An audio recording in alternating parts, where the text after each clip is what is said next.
Hello there, YouTube. Devin here again today with another video for you. A very long awaited video, but I got done with work early. Everything's going pretty smoothly so far today. So I figure, well, the weather's nice and I can have the lights on and everything and not get too hot or shiny, that I would do a video for you on a helmet. And that would be the helmet in question today is the Danish model M39 helmet. This is actually a helmet that didn't start its life as a military helmet. It started its life as a police helmet. So it's a very solidly constructed, albeit kind of rudimentarily cheap design, actually. It's designed in one piece. It's a single piece of stamped steel, has a raw edge, so unlike the Danish M23 helmet and stuff like that, it's not as nice because it doesn't have a rolled rim or anything like that. The liner is held in place with these big kind of chunky dome nuts and stuff like that. The liner is a very high quality leather. The chin strap is actually a pretty high quality leather. It is a 2-point chin strap. It is kind of a pseudo 2-point chin strap though, because it has this kind of loop that supposedly distributes weight a little bit better, but as you can see, the spacing between the bolts where it would, fit into place to hold the chin strap is not that far apart, so the stability still really isn't there. It's not uncommon for the era. Obviously the 40s, most of the helmets are going to have 2-point chin straps, pretty much all of them, major and minor players on the world stage. But the M39 helmet started its life as a police helmet. It was contracted for the specific troop of police that guard the Danish royal family. Later on, obviously, after and probably the later days of World War II, this would become a civil defense helmet. Obviously, Denmark would standardize on a new helmet and everything like that. After World War II, it would be they would start making the M23 again with some kind of simplifications and stuff. And this helmet would be relocated to, obviously, probably some police use, firefighter use, stuff like that, until it would come out of service, and they would all be surplused here, where most of them are now in the United States. It's a pretty good design of helmet, actually. We'll flip it around and everything and take a look here at the liner. So it's got a relatively short service life, only a couple of years, really actively, because once the Danish royal family would kind of go into hiding during World War II and stuff, obviously, these helmets would be taken and things like that, and they really weren't used all that much. So a lot of them are in really, really good shape. There is 2 different paint colors. There's a very, very darker color, and then you obviously see this kind of lighter color, which would be the later, like, kind of civil defense paint that you would see on them. It's a good helmet though overall. I think for when it was invented, it's a good design. The liner is easily replaced because of these bolts and stuff like that. It's relatively comfortable. It provides a good amount of coverage. It has the loop for attaching it to your pack there in the back and everything like that. So it's a pretty simple design, very rugged design, because obviously they intended to use these for quite a long time.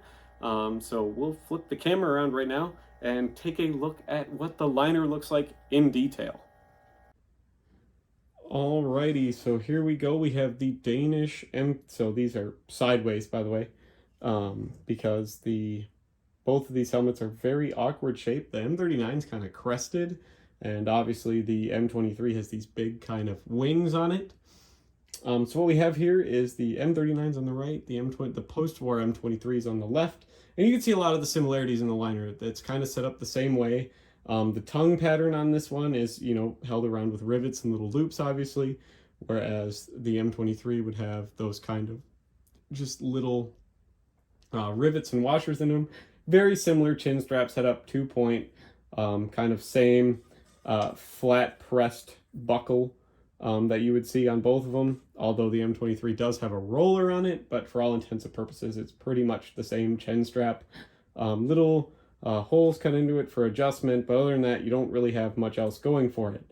The M23, though, is that liner is directly riveted to the shell, whereas the M39 here, as you could see by these kind of little red strips in the helmet, is actually on a suspension system. And the suspension is held in place by all these kind of bolts you see around the helmet. And what it does is it holds the suspension away from the shell of the helmet, which is, obviously really good as far as absorbing impact goes in the event of a blow to the head. It acts as kind of like a crumple zone, a compression zone, to give your head some space. Whereas if you look at the M23 over there, the liner's pretty close to the shell. It's pretty much directly riveted to the shell. It's not sitting on a suspension. So you're relying on your helmet fitting correctly or wearing a cap underneath it or something to provide that impact protection.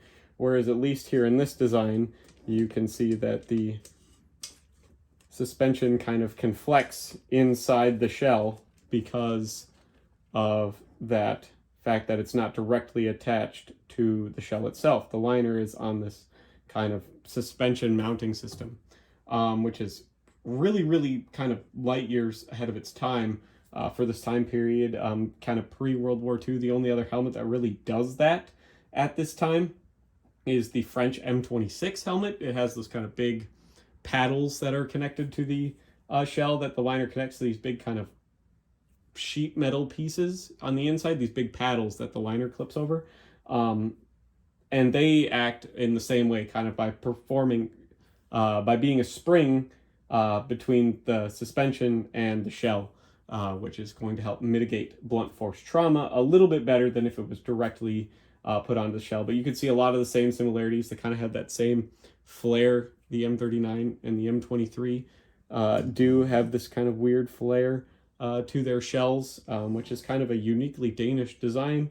Both of these designs kind of come out of First World War knowledge and stuff like that. You would see the M39 kind of take some influence away from the German designs that were vastly improving there kind of in the late 30s, with a lot of people adopting, M35 pattern helmets and stuff like that. Very short-lived though, because they would be obviously invaded, but it's still a really, really cool helmet. And even though it's not like a frontline service helmet or anything like that, or like an infantry helmet, they did see some combat use, obviously, during the invasion of Denmark by Germany in World War II. You would see that specialized police service wearing this helmet in photographs. Whether they were actually fighting in them or not, I haven't seen any original photographs.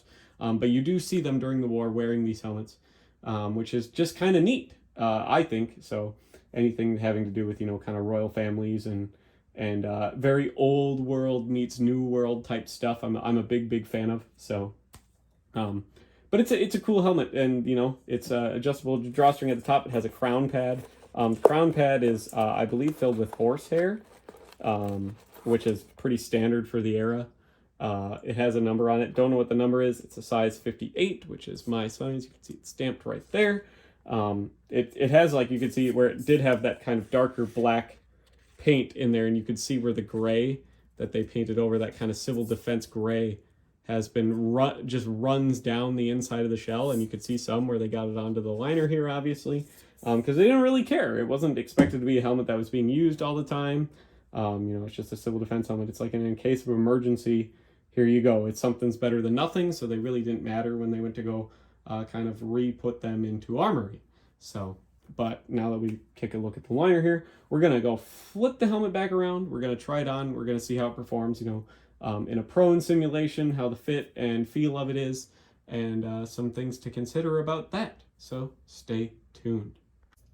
Alrighty, so here we are back in front of the camera with the Danish M39 helmet. So obviously the chin strap is adjusted already to me. Now, like I've told you before, how I like to fit all of my helmets, which I have quite a lot of as a collector. One thing I don't like about this helmet is this. There's nothing to do like with the tail of the leather strap. There's no like good place to fold it or store it or put it, so it just kind of flops there. Unfortunately, that's kind of a drawback. It doesn't really affect the overall goodness of the helmet. Not really. I think it's pretty much fine. You could always do some like complicated weaving it around this, and eventually your sweat will like form it to it so it doesn't have this kind of excess. But I haven't had this helmet that long, so I haven't had time to like do that, to try to figure out a good way for this to happen. But obviously, like I've told you before in many videos, how I like my helmet to fit is you like to be able to just at a very slight angle be able to put your fingers into your ears, which is going to not obstruct your hearing as much to where you can't hear on the everything that's going on around you, but it would kind of still offers the maximum protection without hindering your ability to use your senses. For one, first thing I'm picking up, this helmet smells very much like mothballs. which isn't really a negative. I kind of like that smell. A lot of old surplus kind of has that smell. But it smells very like kind of Soviet warehouse.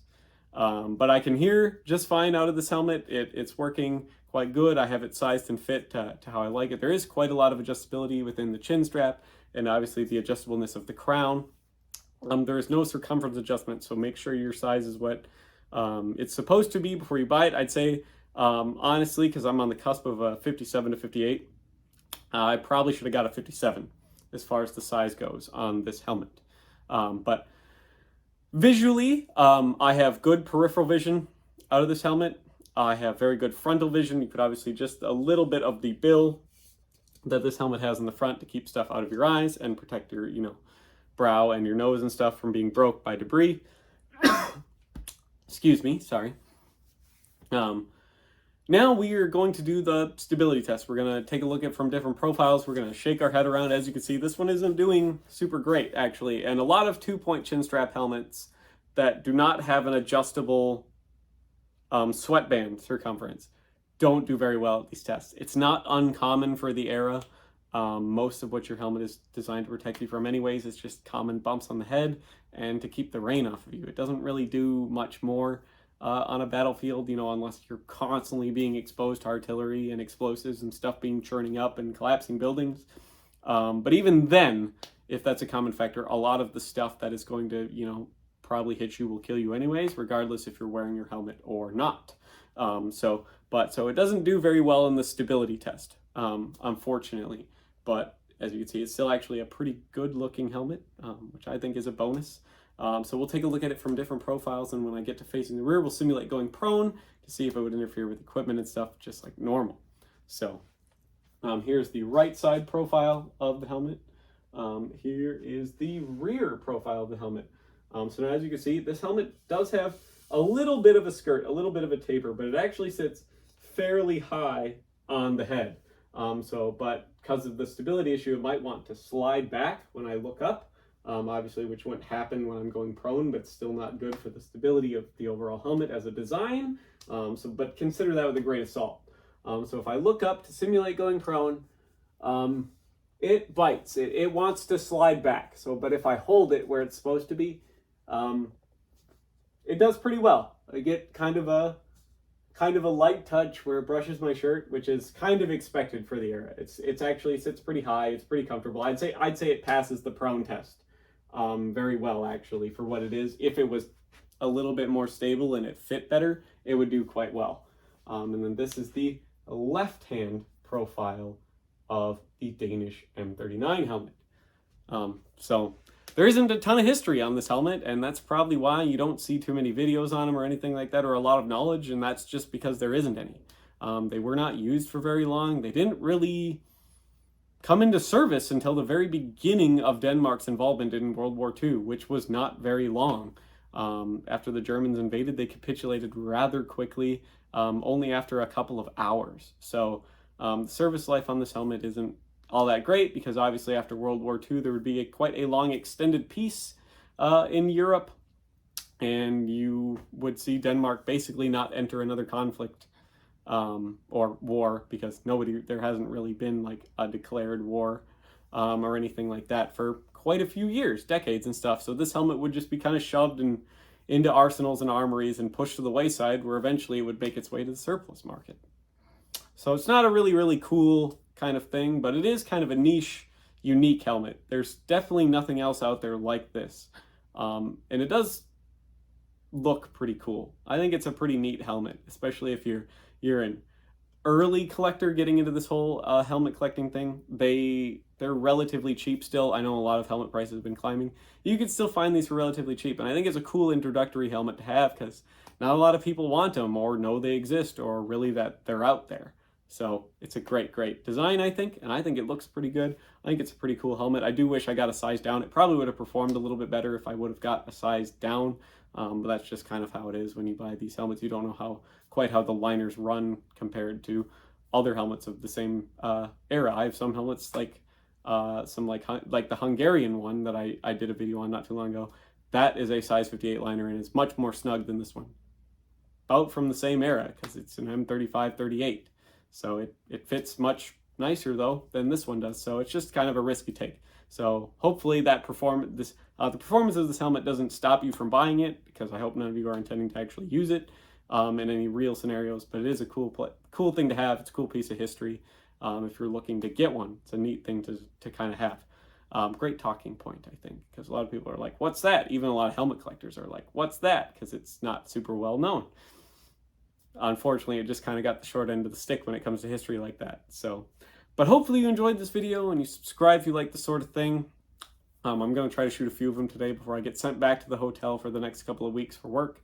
So hopefully I can try to bump the hours up, because the channel's been getting neglected pretty hard, actually, with work. So, but hopefully that changes all here soon. Fingers crossed still, and all of that cool jazz, and we can hopefully get back more into this type of thing and continue to learn together. So I'm sure there'll be a couple people out there from Denmark that might have some more cool information and stuff on this helmet to leave in the chat, which would be really, really good in the comments. So there might be some more cool information to see down there in the comments. If you do think I'm worth at least $1 a month on Patreon, it gets into the Discord. I'm a lot cheaper than a lot of other history YouTubers. It goes a long ways to support the channel, especially since new camera equipment, new lights, and eventually new computers on the docket with better editing software and all that other good stuff, which all of you guys chipping in really, really goes a long ways to have that. And there's a lot of cool stuff in the Discord, a lot going on in there, something for everybody.